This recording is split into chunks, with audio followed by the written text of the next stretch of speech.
Hello and welcome into the GSMC Sports Podcast brought to you by the GSMC Sports Network. I'm your host, TJ Mabardi. Today is Tuesday, July 16th, and we are going to be continuing to dive into some of the NFL offseason conversations as we ramp up towards the season. Today I'm going to be giving my list of the top 10 quarterbacks that I would choose to build around if I were the general manager of an NFL franchise. So we're going to be going through that list. Then we are going to be reacting to the news that San Francisco 49ers wide receiver Brandon Aiyuk has officially requested a trade from the 49ers. So we will be diving into that.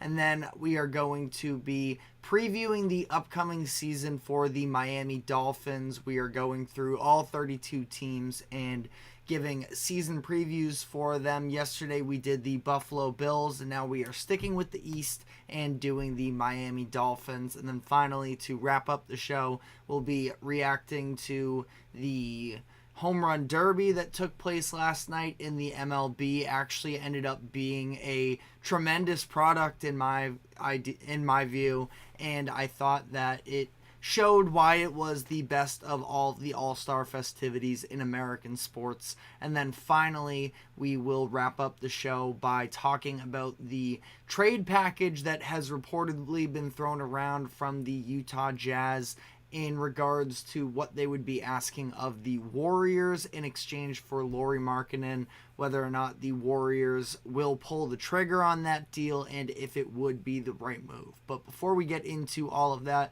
just want to remind you to like, follow, subscribe wherever you keep up with us. To any of our viewers, be sure to use the comment section to give us your thoughts on all of the latest happenings in sports. And if you would like to become a bigger part of the show, you can have your comment pop up on screen when you leave a tip or donation. You can find that link streaming across the bottom ticker, gsmcpodcast.net. Anything would be greatly appreciated there. We are in that point of the offseason in the NFL where all of the excitement is finally starting to build back up, and as much as you have the contenders ready to see their season come into play, there are also a number of fan bases that are excited about the guy that they have at the helm. And there's been some discussions lately nationally that sort of sparked the idea for me to run through this list. So I have my list of the top 10 quarterbacks that I would choose to build around if I was a general manager today. So I chose to make this list based off of what they have proven already, what their age and contract situation looks like, and what the long-term upside and belief in them becoming one of the elite quarterbacks in the league is. And starting off here, number 10, I have Brock Purdy. And this is a situation where Purdy has given 49ers fans just about anything they possibly could have asked for and more, considering that he was a 7th-round draft pick a couple years ago, and he's led the 49ers to 2 NFC championships and a Super Bowl. Why is he so low on this list, though? It's because I don't know if I ever see it in Purdy to become one of the elite guys in the league. And he is plenty talented, and he showed that, every opportunity he's really gotten the chance to. But one of the realities of the situation as well is the fact that Purdy has been in just about the best possible situation to walk into in the NFL from both the head coaching standpoint of having Kyle Shanahan running the show, one of the great innovative offensive minds in the game right now, and skill position players everywhere. George Kittle, Deebo Samuel, Brandon Aiyuk, who we're going to be talking about later in the show, Christian McCaffrey. So it's just been, and a very good offensive line as well. So Purdy, as much as you have to commend him for how good he's been, I do wonder what it looks like for him when some of the weapons around him are no longer available to him. So I did feel guilty about putting Purdy this low on the list, but I just think that the upside promise of a lot of these other players is too high to pass up on. And that one of those players includes Caleb Williams, who I have at number 9, and I feel like this is going to be a little bit controversial, even though I don't think that it should be. Caleb Williams was somebody who was seen as a potential generational prospect just a year ago, and no, his final season at USC did not go quite as planned, and he wasn't able to follow up on one of the most dominant performances from a quarterback that we saw from Caleb Williams en route to winning the Heisman just a couple seasons ago. But I think that Caleb Williams definitely has I would say that he has to have a lower floor than Purdy, considering what we have seen from Purdy up to this point, and that he's been great from the jump. But Caleb Williams, I'm betting on the upside here, and I think that when you look at the debate between the two of these players in Purdy and Caleb Williams, you have to take into consideration potential. There's a lot more athletic ability with Caleb Williams. I think making the difficult throws he is going to be better at. Purdy is actually probably more mobile than he gets credit for. I thought that he showed that during the playoffs last year, but Caleb Williams just runs laps around him from that perspective as well. One thing I did consider in the debate between him and Purdy, and something that kind of goes against Caleb Williams, is the fact that Caleb Williams, for a lot of NFL fans, if you dislike him, it's because of some of the loud personality that he can have at times. He's very confident in himself. He's due for a couple cheesy lines every once in a while. And, it's even the stupid things, like just the fact that he seems to be ultra aware of the internet and such. And I would say that Caleb Williams is one of these new generation athletes, and the NFL, where it is very traditional and your quarterback has to say this and this, I do think that Caleb Williams sort of jumps outside the lines of what we expect from quarterbacks to some degree. And I do think that it's an overall statement on where we are headed as just a society, and the fact that Caleb Williams is kind of one of these new age quarterbacks. And I am curious to see how that plays out in a locker room. But at the end of the day, I just think the talent is too great there with Caleb Williams that you can mention some of the other stuff. But I think he's just going to be able to prevail in the NFL. He's walking into an incredible situation in Chicago as well that I think is going to help him really develop over these first couple years. And there's a good chance Caleb Williams is going to be much higher on this list in years to come. Number 8, I have Jordan Love. And Love was a little bit of an inspiration for this list. I was at the gym last week, and ESPN was on. I couldn't hear it itself, but I was at least following along. And I believe it was Mike Tannenbaum who said that he would choose Jordan Love over any other quarterback in the league to build a franchise around. Now, again, I didn't actually have the audio for this segment, so there might have been some other rules, but I thought that was getting extremely ahead of ourselves, and I am definitely a believer in Jordan Love, that he is a starting caliber quarterback and that he's going to be good for some time, but I'm not ready to put him into these elite conversations just yet after just one season. And I understand you can sort of twist the age factor with Jordan Love in either direction that you would like to. He is 26 years old, so he is a little bit on the older side, despite the fact that he has had such little playing experience in the NFL. So you would think that, he's already kind of rounded out and that he was able to improve, even if he was on the bench for those first couple seasons. He was coming up with Matt LaFleur, so there should be a really good connection between him and the offense that they're running there in Green Bay. And again, I'm in on him, but I'm not ready to put him over some of the other players that have proven so much more than them and Love is only marginally younger than some of these other quarterbacks we've seen make multiple conference championships, the playoffs on a regular basis. So I have Jordan Love at 8 on this list. Again, no shame in that because I do think that we are seeing the rise of this next generation of quarterbacks, and there are a lot of good options, but I do have Love on the lower end of this top 10. Number 7, I have Trevor Lawrence. And I think that I understand that Trevor Lawrence has not been incredible to begin his NFL career. I didn't realize quite how unpopular he was until this summer, making some videos on Lawrence.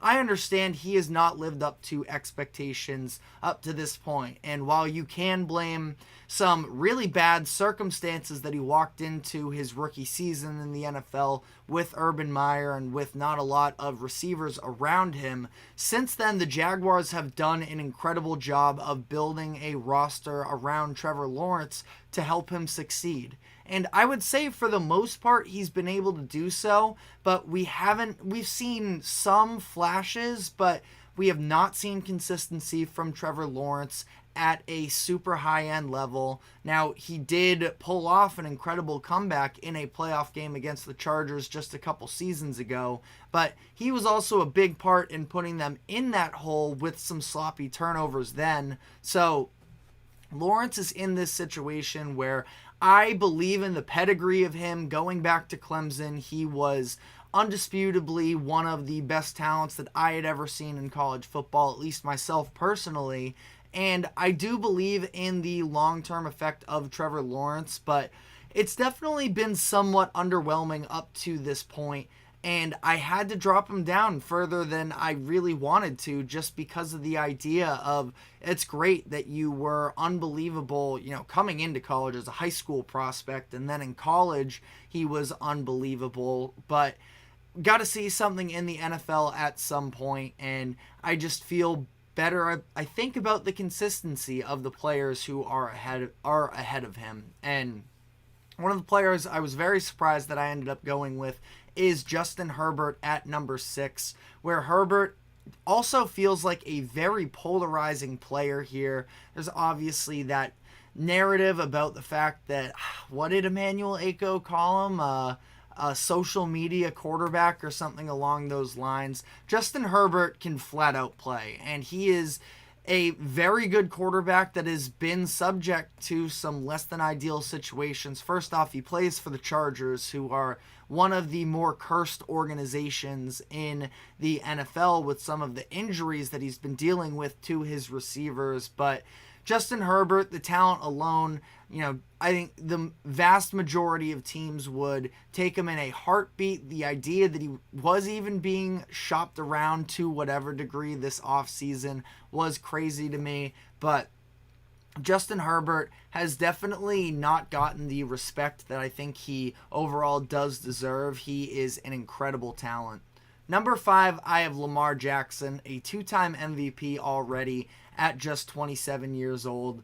And the improvement in the passing game has been tremendous from when he started coming into the NFL. And that's something that I can absolutely buy into, and especially, with the athletic frame that he has, maybe a little bit on the skinnier side, lost some weight this offseason, but, of course, the way that he is the prototypical dual threat. And before it was more so that he was leaning on the running. Now I do believe that he has a more developed arm, and that is going to be a recipe that just about any team can have success with. I have him a little bit lower because to some degree, the passing has gotten a whole lot better, but there has been some concern with his arm in the past. And with my number 4 pick, I maybe am overreacting a little bit to last year, but even going back to college, I have been a big fan of CJ Stroud, and he just put together maybe the most impressive rookie season in NFL history with the stats that he went out there and the records he broke along the way, taking a Texans team that was in no way expected to be in the playoff picture and was more so expected to be at the top of the draft again. But CJ Stroud was unbelievable and carried their offense to new heights. You saw him unlock players such as Nico Collins and Dalton Schultz, who could have been fine pros anyways, but definitely took them to different levels this year. And you just know that, CJ Stroud is a leader, and he is going to be the focal point of this Texans offense for years to come. So again, maybe I don't feel great about putting him over Lamar Jackson, who, for whatever it's worth, Lamar beat CJ Stroud in the playoffs this past year, but wins are not a quarterback stat in my eyes. Lamar Jackson was on a much superior Ravens team. He's also 27 in comparison to CJ Stroud, who is just 23. So ultimately, I feel good, not great, about having Stroud at 4.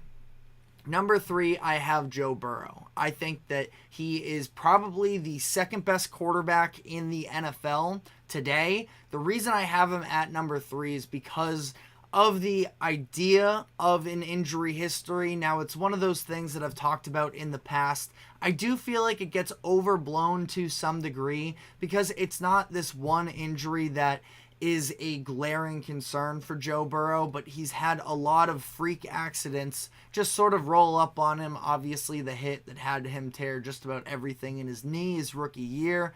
This past season, having a calf strain in preseason, and then ultimately the wrist thumb injury that took him out for the rest of the year. Non-related, maybe the calf and the knee injuries were a little bit related, but I do think that Joe Burrow is going to be healthy, but it is one of those things that you can point to and have concerns with. So that was the slight difference maker for me putting together this list, because number 2, I have Josh Allen. And I would argue that Allen definitely puts himself in harm's way a lot more than Joe Burrow in terms of putting himself in position to be injured. So maybe, again, it was so close for me between these two players. I think they're the second and third best quarterbacks in the NFL. I have Joe Burrow slightly better, but Josh Allen, I think he has the physical frame to be durable and to stay athletic for the remainder of his career. I think that we are seeing him add layers to his game the way that we talked about yesterday on the show. I feel like he is able to now strategically, methodically put together drives more so than he was early in his career when it was more home run or bust. But again, I think you can go either way with Allen and Burrow at number 2. Number 1, though, is Patrick Mahomes, and it's really no surprise here. He is going into his age 29 season here, has not hit 30 yet, and I still feel like despite how much older, he is the oldest player on this list. Burrow and Allen both headed into age 28 seasons, but ultimately with Mahomes, I still feel just as good about him playing the next 10 years as well as anybody else on this list. Now, Father Time would probably disagree with that take, but at the same time, Mahomes, I'm just betting on him until I go broke at this point. And that was sort of my philosophy at points here during the most recent playoffs. I learned that when I thought that the Ravens were going to beat the Chiefs in the AFC Championship game, but Mahomes is just always seeming to find a way to make the big play at the end of the game to put them over the edge. I'm going with Patrick Mahomes, already a 3-time Super Bowl champion, and is probably going to add more to his collection by the time that he's done. But a couple quick names that I did not include on this list. I didn't include Dak Prescott and Tua Tagovailoa. Those are probably the two that I contemplated at least the most. Dak is headed into his age 31 season. Not somebody that has ever... Last year, he was runner-up in MVP, and he was very impressive. I think that he is somebody who is unquestionably a top 10 quarterback that gets a lot of disrespect from the national media because he has a little bit of that Cowboys tax to him from a PR perspective. But at the same time, he's not somebody that I would hand the keys to my franchise over to. Very little contractual control over him going into his final season of his contract, and is going to be a free agent that gets 50 plus, maybe even $60 million by next year. So And I don't know if he is that level of player who can elevate a mediocre offense over the top.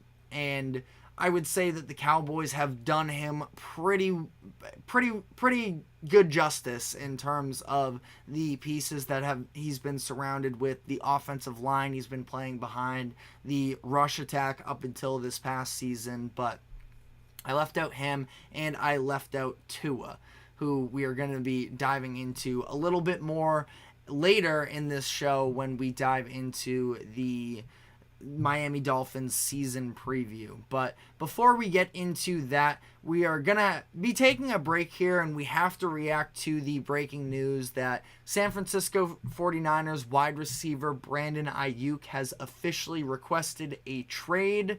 It has been rumored for a lot of this offseason. He's been putting out some cryptic messages about him wanting to be moved, and now he has officially made these statements. So we're going to be diving into all of that. But first, a quick break. Don't go anywhere. We will be right back.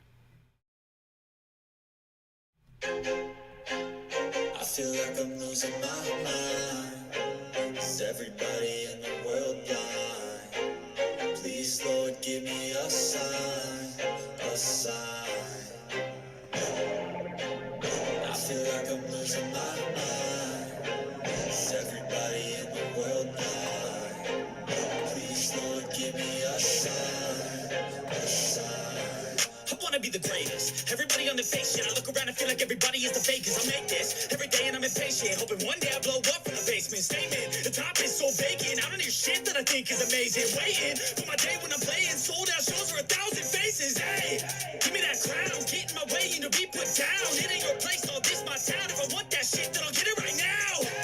I'm losing it, the noose it fits, some motion shit, a stupid myth. You choose to live or choose to dip, you choose to fight or lose your grip and lose a gift. Oh, I feel like I'm losing my mind. Is everybody in the world blind? Please, Lord, give me a sign, a sign. I feel like I'm losing my mind. Is everybody in the world blind?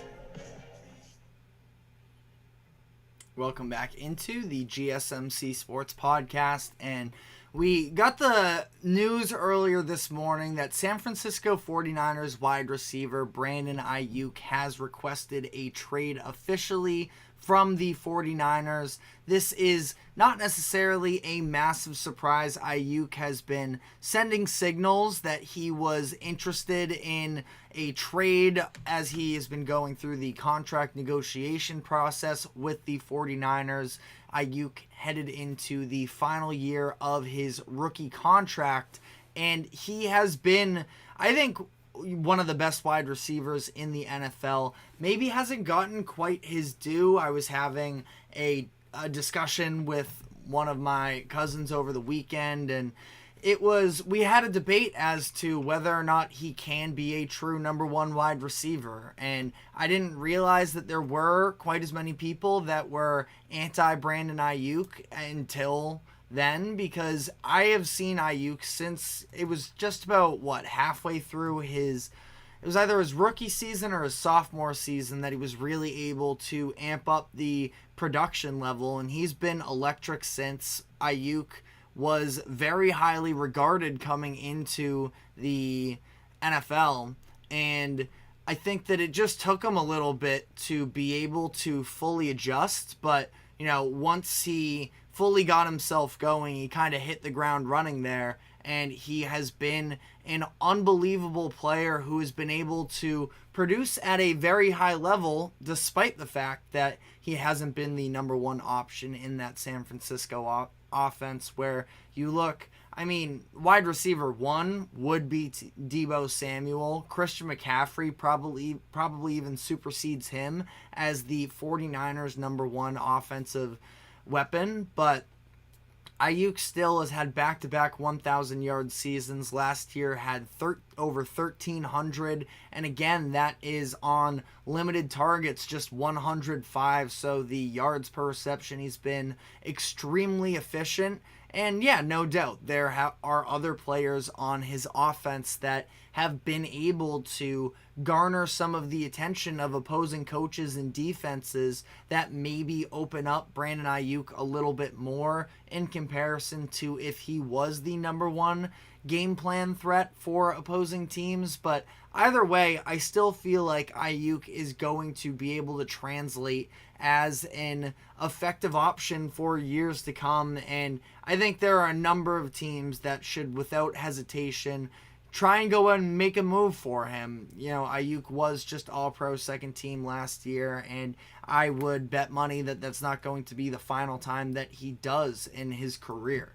Now, if the 49ers were to consider a trade for him, and that's the thing, is before I even get into that, really at the end of the day, I just don't think he is going to be moved. I am sure with all the months of speculation that have surrounded Brandon Aiyuk at this point in the offseason, that if the 49ers were going to make a move off of Brandon Aiyuk, it would have been ahead of this year's draft. We don't see player-for-player trades in the NFL, so they probably would have wanted a first-round pick, maybe a day 2 pick as well, and some future compensation. But getting at least picks in the now that would be able to help potentially contribute to a Super Bowl this season. The 49ers are coming off of 2 straight NFC Championship appearances. They were in the Super Bowl last year, and they feel like their window is still wide open. And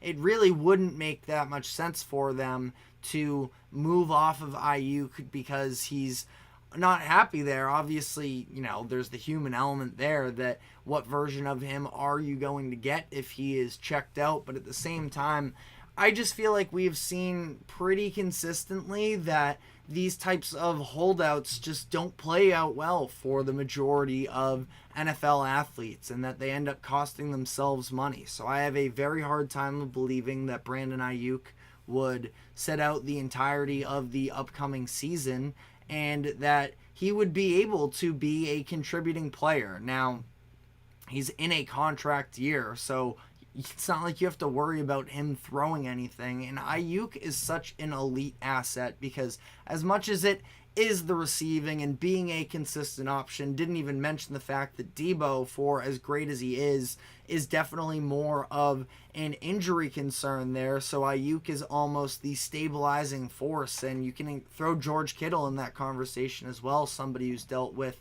and Christian McCaffrey as well, even though he's been healthy since coming to San Francisco. But you look at, there's an immense amount of talent on that 49ers roster, but I would say that Brandon Aiyuk has been the most available player for the 49ers since really his rookie season, where he's played in, I think he's missed just one game out of whatever the math would be on that one.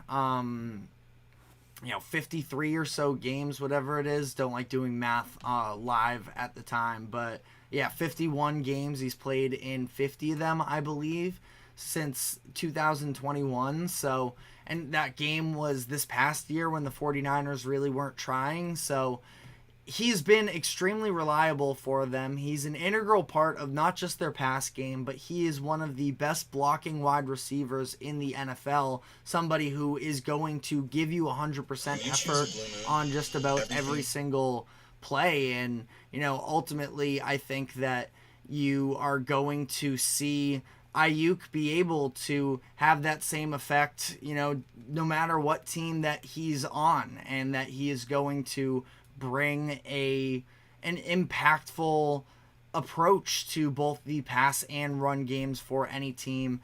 And all of that to be said, again, I don't see it happening this year with an Aiyuk trade. They are all in. They understand they're going to be getting extremely more, and they're going to continue to be more and more expensive, that they're going to have to pay their players, most notably Brock Purdy, who has been on the cheapest deal in the NFL the past couple seasons and is now probably going to be making, I mean, there's a good chance he's going to hit that $50 million mark if Jared Goff did this past offseason. So they understand what is sort of looming in front of them in terms of financial handicaps. So I think they're going to be all in on this season, sort of similar to how the Bengals and wide receiver T. Higgins are just going to have to come to terms for this one season and give it their best go, because I don't know if I see, proper financial compensation coming in the future. Now, for the Bengals and the T. Higgins example, it's sort of a no-brainer. They're going to have to pay Jamar Chase. They are paying Joe Burrow. I don't think you can pay a third wide receiver. When you look at the 49ers, it's an interesting conversation, because I would argue that Deebo Samuel, when healthy, is a better wide receiver than Brandon Aiyuk. But also at the same time, you have Deebo and you have Aiyuk, who is probably a better bet long term in terms of the fact that he is still far younger than Deebo is, and he has been, like I mentioned, extremely reliable from a health perspective the past few years. So I don't think it's quite as easy there for the 49ers. We'll see how this goes. They obviously just drafted a first-round wide receiver this past year, and Ricky Pearsall, who I have very high expectations for. Pearsall out of Florida. And, ultimately, I'm not sure how they're going to choose to go about this. Kyle Shanahan is an offensive mastermind, and I think he'll be able to scheme up a successful plan despite who is playing at wide receiver, and maybe they can be a little bit more interchangeable. But it's no doubt that Brock Purdy and Shanahan, to some degree, have benefited from the immense level of talent that has been surrounding them. So we'll see how that ends up playing out. I don't think that Aiyuk gets moved. I feel like there's a pretty good chance that after this season they could make a big move and end up actually clearing out some room for Aiyuk, but we will have to see there. Let me know what you think in the comment section about whether or not Aiyuk is going to be traded, what types of teams you would hope he gets traded to. I know personally, as a Patriots fan, I would be 100% in on Brandon Aiyuk if they were to look to trade for him. I think you can probably make up a number of different good fits for Aiyuk in the NFL, but again, don't see it happening necessarily this offseason. But we sort of referenced, at least earlier in the show, the idea of Tua Tagovailoa and my doubts with him. We are going to be doing a season preview for the Miami Dolphins next, that we will be going over their biggest offseason moves, their additions, their subtractions, and ultimately taking a look at their schedule and trying to predict how many wins they will win. So how many games they will win, I should say. So we're going to be diving into that, but first, a quick break. Don't go anywhere. We will be right back. Looking for your daily fix of sports talk without having to pay for it? GSMC Sports Network is available on YouTube. Just search GSMC Sports Network. Get your fix of daily sports talk shows on YouTube, absolutely free. NFL, college football, NBA, MLB, MMA, UFC, fantasy football, and so much more. GSMC Sports Network has shows running all day long, with new sports shows starting every 2 hours. Just like on your favorite cable sports channel, except GSMC Sports Network is absolutely free. Just search GSMC Sports Network on YouTube to catch one of your new favorite shows, like the GSMC College Football Podcast, Chip Shot Football Podcast, Hoops and Heels Women's Sports Podcast, GSMC Basketball Podcast, and so many more. Check it out for yourself. GSMC Sports Network, now available on YouTube absolutely free. Search GSMC Sports Network on YouTube right now.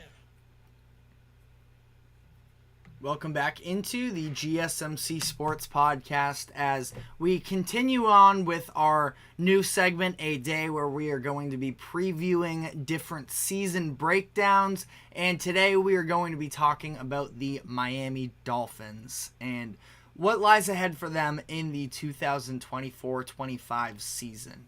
When you talk about the Dolphins, obviously the idea is that they are capable of being a championship contending team, but the biggest question marks, I feel at least, lie with quarterback Tua Tagovailoa, who had a career year last season. In 2023, he set career highs in a number of important marks. He led the NFL in passing yards with 4,624 yards. He threw for 29 touchdowns, and something that was pretty important for him was the fact that he played in all 17 games. A lot of people had concerns with him coming out of a 2022 season where he was looked into for concussions at least twice. It could have been 3 times, but Tua even talked about the fact that retirement did at least cross his mind, and that is something that is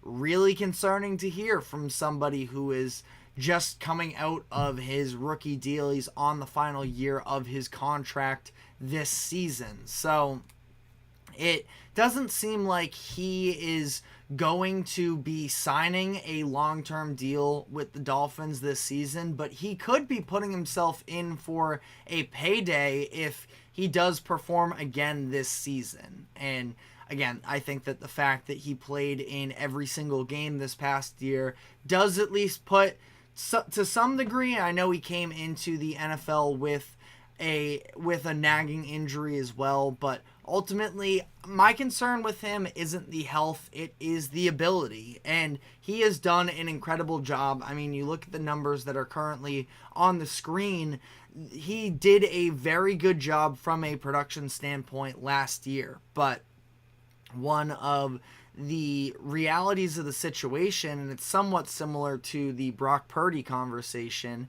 is that I feel like a lot of different quarterbacks could have success in this Miami situation, and that Tua is a little bit of a product of where he is. And Tua, there was real promise with him coming out of Alabama, the way that he was able to step in for Jalen Hurts when Hurts was underperforming and turn the team around. Obviously Hurts takes over at the end of that run, but Tua is somebody who legitimately earned that high overall draft selection and earned the benefit of the doubt for a bit there, but I don't know if it's necessarily translated to the NFL. And again, the numbers would disagree with me there, so there might be people in the comments section who are killing me for not being a Tua believer, but I just don't know if I ever see him being somebody at the end of a game that you feel super confident in his ability to overcome the odds. And I saw Will Levis outperform him in a primetime game in a crunch time situation with a worse offense than, and I know that Tyreek was dealing with some injuries during that game as well, so I want to throw that out there, but either way, I stand by what I said. And you look at the overall offense that is being run in Miami right now. Mike McDaniel has been a revelation for this Dolphins team, and he has been sort of transforming the game around him. It's one of the best offensive schemes in the NFL. The way that they have all of these pre-snap motions and the just ability to find all of these diamond in the rough players that can just flat out run. Now, it was obviously a big swing for Tyreek Hill. Jalen Waddle was also a first-round selection, so it's not like they're making total magic happen in terms of how they, where these players are coming from necessarily. But you look at their run game and the way that has been not just one of the fastest backfield duos in Raheem Mostert and Devin Achane, but I think that ultimately, the way that you see the different schemes they run in terms of the zone runs, and everybody's just always moving. It's keeping the defense on their toes, and ultimately we just see so much speed all over the place that it is a very dangerous offense. And to Tua's credit, he is able to capitalize on the situations where he is kind of feeding the whole family. Everybody's getting involved. Obviously, anytime he underthrows Tyreek Hill, people who are not Tua people will tweet it out at him. I think that that's a little bit extreme, and it's hard to keep up with Tyreek Hill sometimes, but it is something where I have my doubts with Tua, and I don't know if that's something that is going to turn around. Now I can be proven wrong, and I would be happy to at this point, but I just think that Mike McDaniel is kind of the star of that offense, even more so than Tua is. And I'll be very curious to see, like I mentioned, it doesn't seem like they're going to be coming to a contract agreement this offseason, and we'll see what the long-term future of Tua in Miami looks like. But looking at the defensive side of the ball, they lost a key player this offseason in Christian Wilkins, who I don't think gets enough credit for the impact that he has on games. Something to monitor is the fact that he did just have a career high in sacks in a contract year. He doubled his career high. It was 4.5 previously a few years ago. This past year he had 9. But I think it's way more than that. Now, they used him as more of a pass rusher this past season, and he converted on that, but he's been one of the best run stuffers in the game as well. Now, his overall tackle numbers were down this year pretty significantly, 65 total tackles, which is the lowest in a season that he has had since 2020. But I do believe that this is a legitimate loss for them up front and somebody that's been a leader of their defense. But they've made their share of moves as well to round out the roster. Benito Jones is somebody to look at. You're not going to be able to entirely make up the production of Christian Wilkins, but somebody they signed from the Lions last year who was a consistent starter for them and filled the middle a little bit more. But when you look at this defense and what they have, when fully healthy, they were one of the best pass rushes in the NFL last season. They had Wilkins, they had Andrew Van Ginkel, who they did also lose in the offseason, signed with the Minnesota Vikings. But Bradley Chubb and Jalen Phillips are an absolutely electrifying duo when healthy. I do have some injury concerns with Bradley Chubb. Jalen Phillips last year I thought was a little bit more of an aberration, but Zach Sealer as well from the D-line gave him a career season with 10 sacks there. They're adding a couple other players. You look at Chop Robinson, who they selected in the first round. Sneaky signing of Calais Campbell as well, who is going to be 38 years old next season, but had 6.5 sacks last year for Atlanta and is just a good veteran presence, another body, because you saw by the playoffs this Dolphins team was just riddled with injuries, and it was really difficult for them to keep up with it. They were playing a Melvin Ingram who is just so far past his prime, and not just that they had him on the line, but they had him in coverage as well. Not to send an unnecessary shot at Melvin Ingram by any means, but it was pretty rough stuff with that defense. That was a lot better than the version that you saw in the postseason.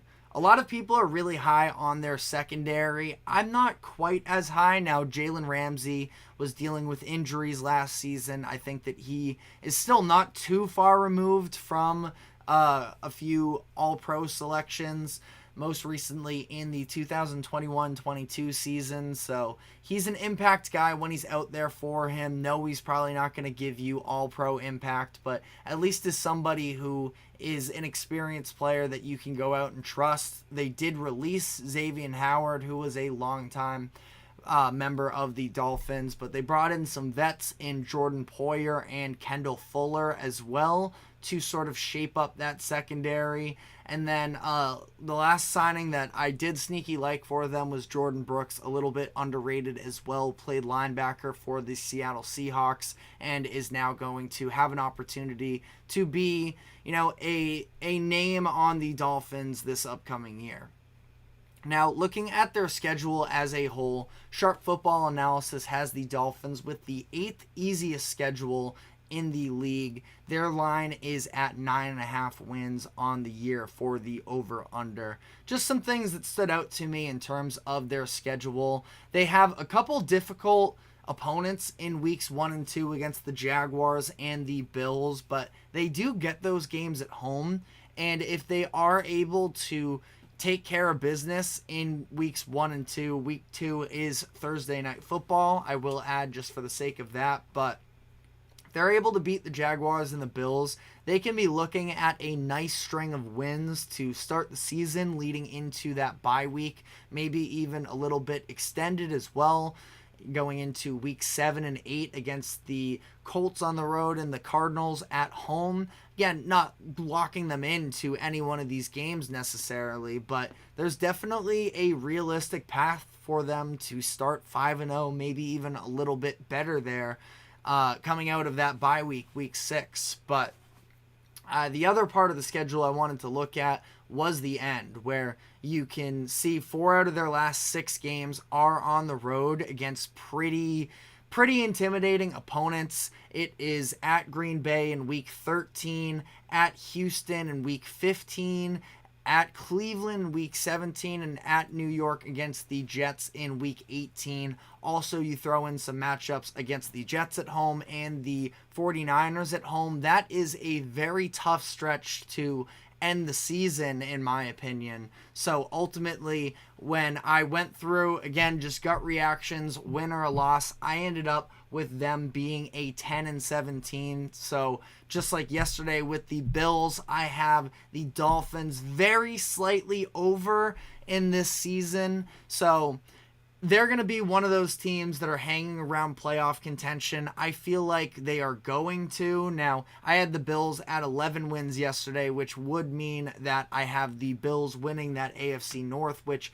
I do, or AFC East, I should say, which I do sort of stand by. I feel like a lot of people hopped off of the Bills earlier than they should have, but Dolphins absolutely have a case to be made for winning that division. So again, just reiterating, I have them at 10-7. They will be a playoff team, but again, story of the season is going to be, do you believe in the future of the Dolphins with Tua Tagovailoa at quarterback? But let me know whether or not you do believe in Tua and this Dolphins team and what your expectations are for both regular season and postseason success. But we are going to be taking our next break here. When we come back on the other side, we will be diving into last night's MLB Home Run Derby, which actually ended up being thrilling. There was some other events taking place as well that made it stand out, at least on social media, referring to a national anthem performance and overall just the state of where the MLB is at in terms of their all-star festivities in comparison to a pretty lackluster group of all-star weekends and events across American sports. So we're going to be diving into that, but first, a quick break. Don't go anywhere. We will be right back.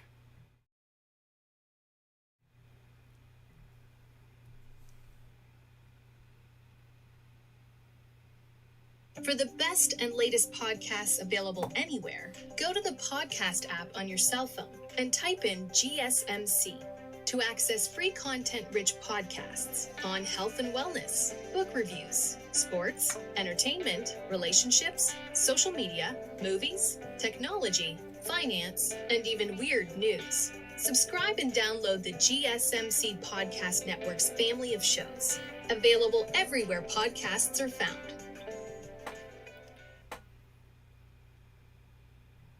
Welcome back into the GSMC Sports Podcast, and I want to touch on last night's MLB Home Run Derby that took place we had some other all-star festivities over the weekend with some of the, prospect events, the skills competition, the futures game, and all of that, but, eyes really turned to the all-star break last night with the Home Run Derby. And I think that it's solidified that it is by far the best all-star event in American sports. There are just not really many competitors, to be honest with them. The dunk contest is something that should be on par with the Home Run Derby, in my opinion. That is for the NBA. But the dunk contest has just seen a number of different issues that have popped up over the years.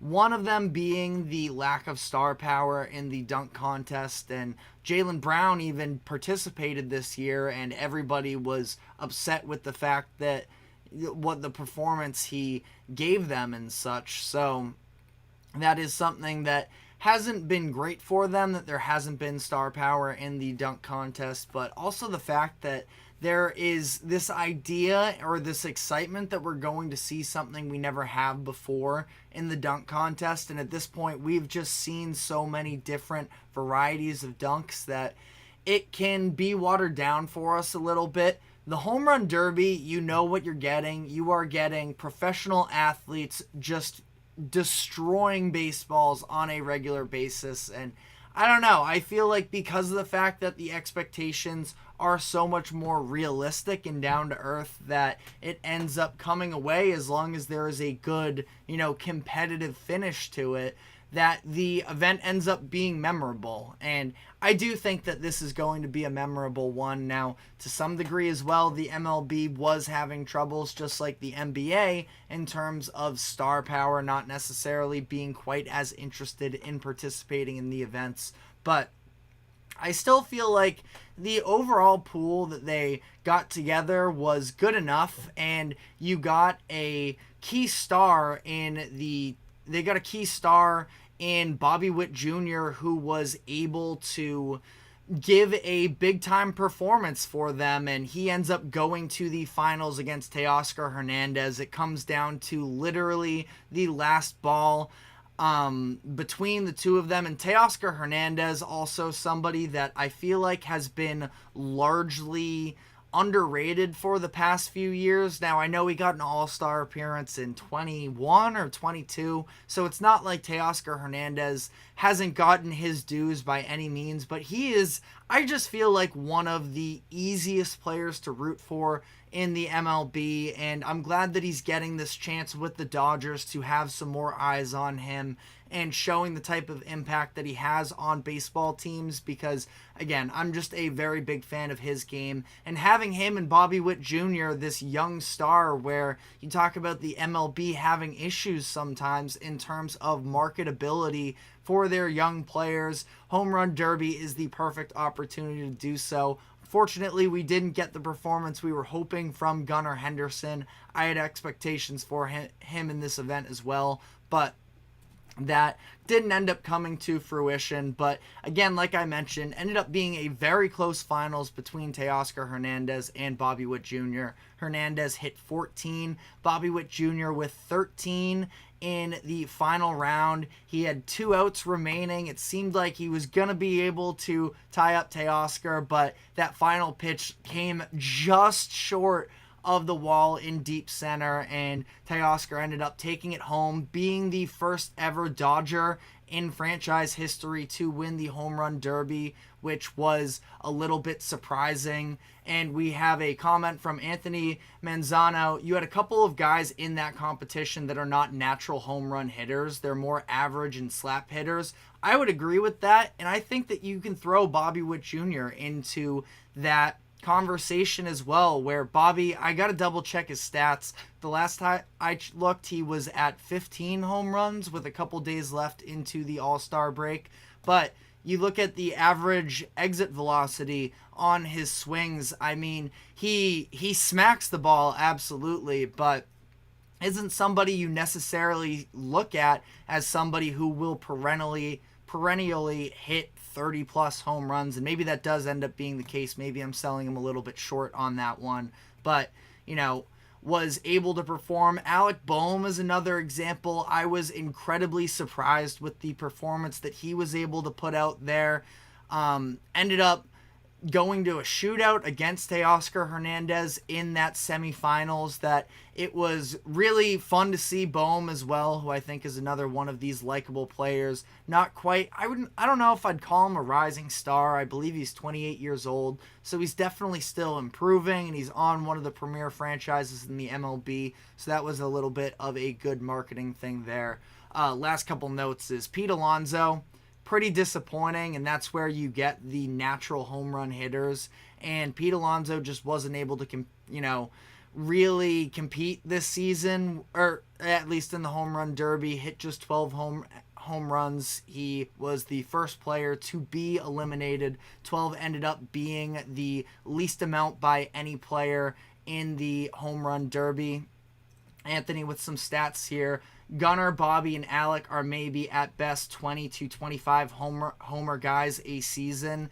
I mean, Gunnar is already, I'm pretty sure, at 28 home runs. So I'm not ready to put a cap on what Gunnar Henderson can do. But no, absolutely. It's not necessarily the aesthetic of expecting, the usual guys. And Adolis Garcia is kind of in that conversation, but he's just having a down year anyways, which doesn't help him and Pete Alonso.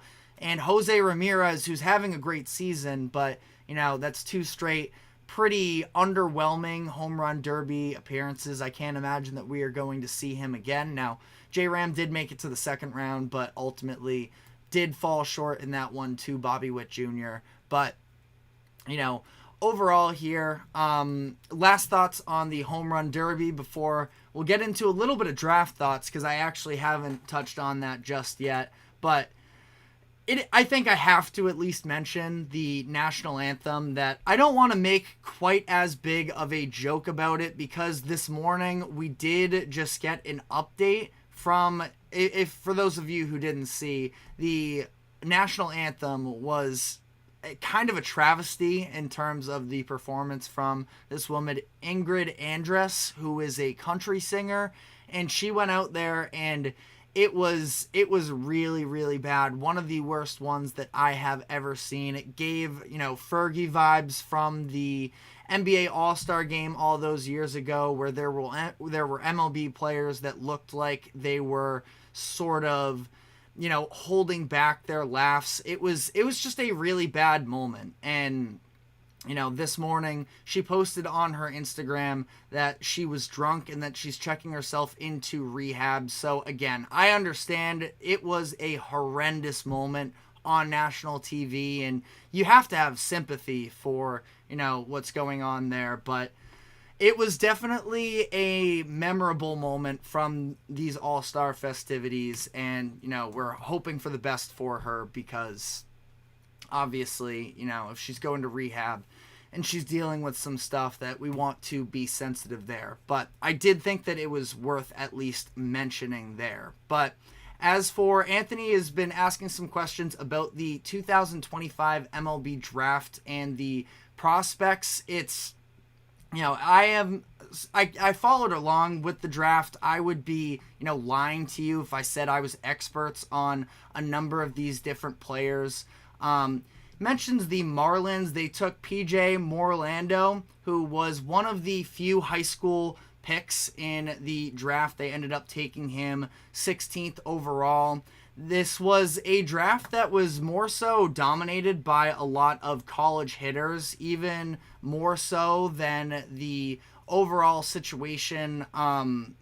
There were far more hitters in the college baseball world than we are typically used to. It is kind of interesting when you do look at what the trajectory of the MLB draft could look like now that we are in this era of the NIL. I know this is going kind of, tangent off of your question, Anthony, but, I can't say I know too much about the high school prospects in this draft. It definitely did steer more so towards the college game, which would be interesting because college baseball is it seems like another developing sort of interest in America in terms of sports. And I think it's because we're getting a little bit more star power at, the college level, that they're trying to go out and get paid. And again, we're talking about a 1-year sample size here in terms of this being the case, but you go back to last year as well, you see Skeens and Cruz and Wyatt Langford and those names that were at the top of last year's draft as well, all being actual big name college players. I don't know if that was necessarily the same exact case with this past year. Jack Caglianone was the biggest, I would say, college star that was available. He ended up falling to 6th in this year's draft. He went to the Kansas City Royals in what was a pretty good pickup there. I'm all for, a Royals franchise that has been, you could say up and coming. I mean, not really, because the future did not seem all that bright last year up until when they signed Bobby Witt Jr. to that massive contract extension, and you were hoping that they were going to be able to surround him with equal talent, and hopefully Caglianone can play into some sort of a role similar there. But again, I don't necessarily have all too much to say about the MLB draft. Again, I'm still sort of working my way into the research behind it. Gotta say, I am a Red Sox fan, so I was pretty happy with how they came away with Braden Montgomery, who, at least in terms of projections of where he was going to land going into the draft, fell all the way to 12th. And this is the second straight year for the Red Sox where they got one of the more notable college players. Last year it was Kyle Teal, who was playing catcher at Virginia, and he ended up being at least seen as a steal. He's been doing very well in minor leagues up to this point in the year as well. So ultimately, I think that I can't complain there all too much. But definitely let me know what your thoughts on the MLB draft are, and if you want me to go into a little bit more of a prepared deep dive into it. We are at this little bit of a middle grounds in the sports calendar, so I would absolutely be interested in, diving into it if it's something that you viewers would be into. But that is all the time we have for on this segment. We're going to be taking our final break, and when we come back on the other end, we are going to be talking about the report that came out yesterday as to what a trade package would look like for Lauri Markkanen from the Golden State Warriors, and just talking about whether or not there is any chance that the Warriors can make this type of a splash move this far into the summer that would put them in championship contention next year. So we're going to be diving into all of that, but first, our final break here. Don't go anywhere. We will be right back.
Welcome back into the GSMC Sports Podcast for our final segment of the day, where we are going to be diving into whether or not the Golden State Warriors can be players for Lauri Markkanen in the offseason for a big-time trade, because as we know, the Warriors, notably losing Klay Thompson this offseason, are sort of falling into a space here where they're grasping onto these final years of Steph Curry's career. And there's a question as to what do they see for themselves in the near future, because they have a variety of different assets from both. They have done a very good job holding on to, good job is sort of subjective, because if you think that there's a move they should have made prior to, then they could have let go of them there. But the Warriors have protected their trade assets for years to come, and those could end up being very valuable picks down the road, depending on how this Warriors era goes here to close out with Steph Curry. And again, it's just a matter of what direction they want to go in. They actually have they also have a number of young players that have been key contributors for them, most notably Jonathan Kuminga and Brandon Pajemski. You can throw in there as well Trace Jackson Davis and Moses Moody. So they do have young talent on the roster as well that they think can be some semblance of what the next era of Golden State basketball looks like. But we are just kind of back in a situation like we were a couple years ago, where it seems like the Warriors have these two coexisting timelines of players playing alongside one another. And by all means, in a perfect world, that is not a bad problem to have whatsoever. Talent for now and talent for the future. But it's different when you look at the situation of Steph Curry, who is this legacy player, one of the greatest players of all time, probably the greatest Warrior of all time. I don't think that that's really a contested idea. I'm not sure who else you would throw in there. Maybe you want to go Wilt, maybe pure peak Kevin Durant, but I think that Steph Curry has to be, the statue guy for the Warriors, and I'm sure Draymond and Clay are going to be included in any future statues as well. But Curry is Mr. Warrior, I feel like, for the most part, and I think that the Warriors do have a duty to some degree right now to surround him with a championship contending roster. And right now, that is just not the case. But this Lauri Markkanen deal is sitting on the table for them in what could be a very fascinating addition for them. And we've talked a little bit about the possibility of it before. Just yesterday, Shams Charania put out a report about what the package would have to include for the Warriors to be able to get Lauri from the Utah Jazz. Quote, the Jazz asked the Warriors for Jonathan Kuminga, Brandon Pajemski, Moses Moody, and multiple first-round picks in exchange for Lauri. That is definitely a pretty substantial price there. Talking about 3 of the 4 young players that I mentioned, probably the 3 with the highest ceiling. I'm still a Moses Moody believer. I like Trace Jackson Davis too, but I don't know if he'll ever be anything more than a rotational big. And I don't know how high Moses Moody's ceiling is necessarily either, but I'm a fan of him. I have been. I'm sticking with my guy there. But, Kuminga and Pajemski are legitimate guys at this point. They have pretty much already arrived, and those are 2 solidified rotation players, plus another potential player, and all of their draft capital. That's a steep price to pay for Lauri, and I don't think that would put them in true championship contention. Now, I would say it probably puts them in that second tier of contenders, where I would say the first tier of contenders is the Oklahoma City Thunder, the Denver Nuggets, and the Minnesota Timberwolves. Dallas Mavericks are sort of, they're maybe in tier 1, maybe in tier 2. I haven't fully decided yet necessarily, but the Warriors would be on the same level as maybe some of these other teams, the Grizzlies, the Lakers, you want to go the Suns, the Pelicans, all teams that there's a very clear amount of talent, some solid coaching there as well, but definitely a flawed roster. And at that point, with the Warriors, one of the biggest things that I worry about with them is not having a true big, which it's always different, because I have this, internal debate with myself in terms of how to put together this Warriors roster, that I think they could really use a big. But with Draymond Green at the 4 and his inability to shoot. Now, I do actually think that he shot a career high on 3-pointers last season. I can double check that. It was on a very small sample size for sure. So, take with that what you will. But when you look at Draymond's 3-point shooting, last year he shot 39.5% from 3, which is pretty substantially his best ever percentage, best since 2015-16 as well. Now again, 2.3 attempts per game, so really not all that significant there.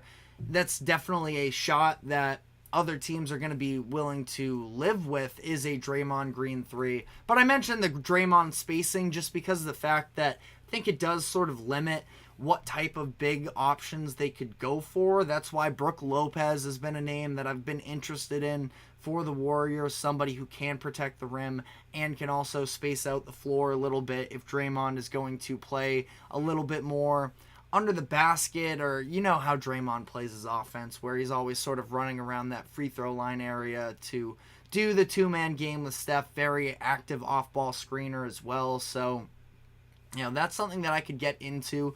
Lauri has some size to, you know, at least, and Lauri's a good defender.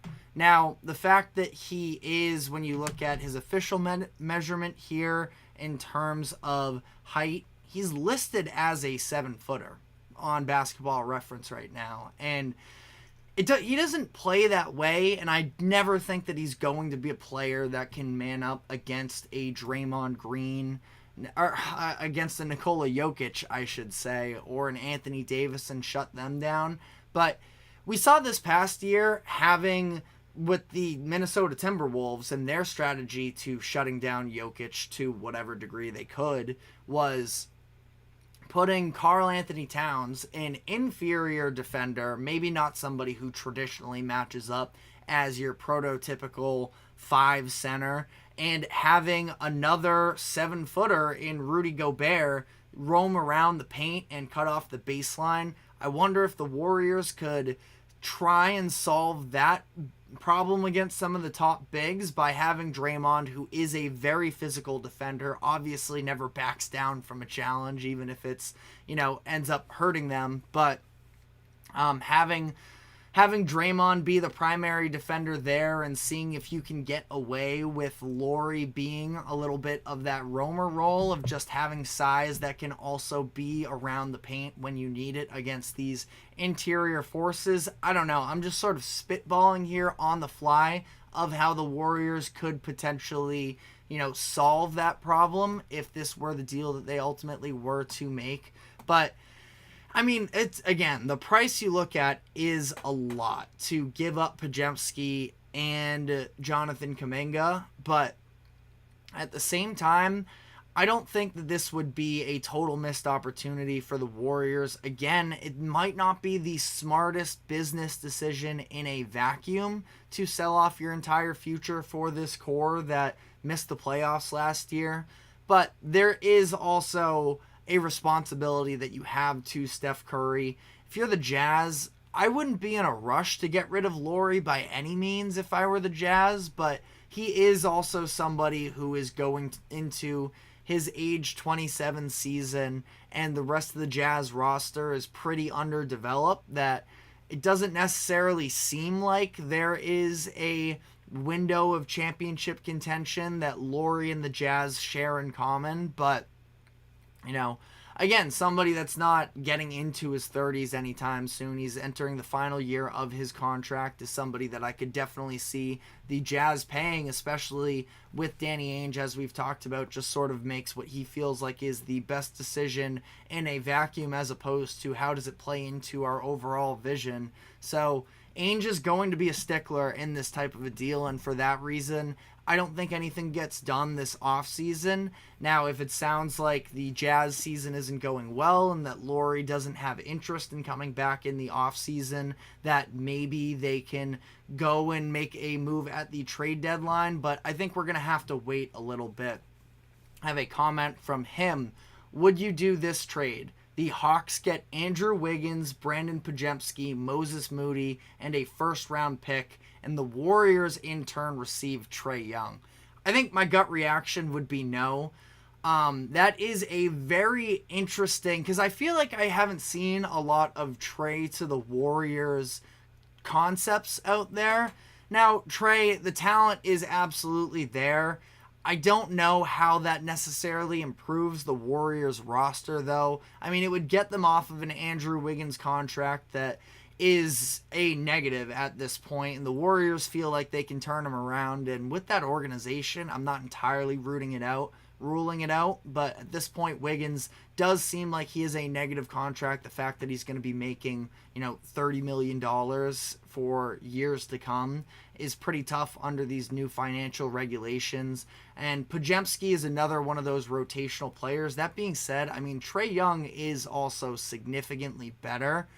So it's an interesting, what would the identity of that Warriors team be? It would be 2 ball handlers and letting it fly. And I think that it could be interesting that, Trae could learn a lot from playing under Steph Curry, essentially. I think there are only so many established stars that Trae would take on a little bit more of a number 2 role. And I would like Trae Young to be a little bit more unselfish. Now, again, he's an incredible talent. When the ball isn't hit in his hands, a lot of the time it's in a worse offensive creator's hand. But I still think you need to have a team that runs a little bit more balanced. And Curry, the way that he has made a living off of the off-ball movement into, a big part of his game while still being a primary creator himself, would be an interesting thing for Trae Young to sort of learn from. He says, Hawks are looking to rebuild and receive a young player while the Warriors can compete and have a young point guard to compete for the future. That's the thing, is Trae at this point, let me double check the age here, but he's got to be probably no older than 25, 26 years old at this point. He's going to be turning 26 later this year. So, yeah, he could be somebody, when you talk about a 2 timelines, and in this concept that you just threw out there as well, Jonathan Kuminga would remain on the Warriors, and you would still have a little bit of that 2 timelines thing of Trae Young and Jonathan Kuminga. Even if things don't work out with Curry, you can talk yourself into a little bit of a nucleus there. Maybe you want to throw Trace Jackson Davis in that conversation as well. So it is definitely an interesting concept.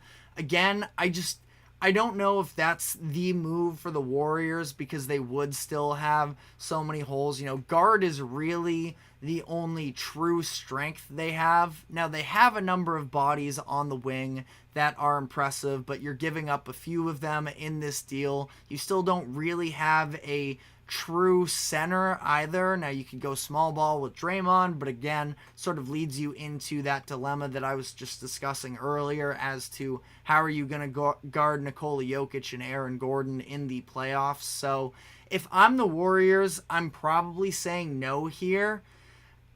But it's an interesting, Trae Young's a talent that is worth taking a gamble on for some organizations. And again, ultimately, I would go no from the Warriors' perspective, but I think that over a couple drinks, you could maybe talk me into the concept of having this.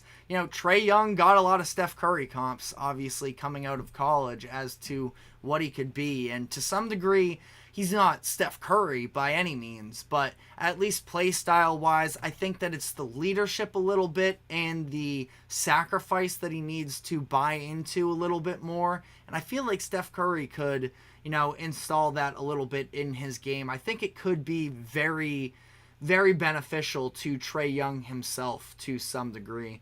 But we do have to get out of here. The baseball podcast is starting in 5 minutes, but the very last thing I will say is we do have a little bit of breaking news where maybe a little bit smaller stakes, but Gary Trent Jr. has just agreed to a 1-year deal with the Milwaukee Bucks. Now, details around this have not come out yet, but Trent said he wasn't going to take a minimum deal with the Denver Nuggets. Would be a very interesting turn if he does end up taking a very cheap deal in Milwaukee. Gary Trent Jr. is going to be an impact player next year, and I really do like that addition for the Bucks. Our comment section here got some ews in the chat. I'm curious what that is to, because I think that the Bucks could definitely benefit from having another legitimate guard option. I would say that he's an upgrade over Malik Beasley from last season. And this is actually going to be the second time that the Bucks, that Gary Trent Jr. and Damian Lillard have played together, were previously teammates in Portland. So, the comment here from him, they should have gotten Russ for a two-way player.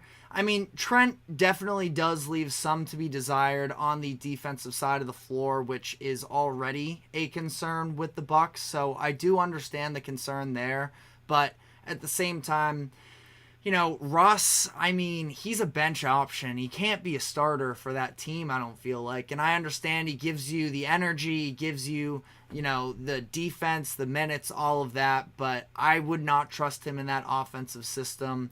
I think he would get in the way a little bit, I should say. But I really don't hate this for the Bucks. But that's something that we are maybe going to have to look into a little bit more tomorrow, because we are out of time here. Thank you very much to all our contributions from the comment section. Love when we get to make this show a little bit more interactive. But that is all the time we have. Of course, remember to like, follow, subscribe to everybody. Remember to check us out on social media as well for more exclusive short content. Thank you to the support from him, and we will be back tomorrow afternoon, same time as always at 2:00 p.m. Eastern. So I am TJ Mabardi, and we will see you tomorrow. Take care.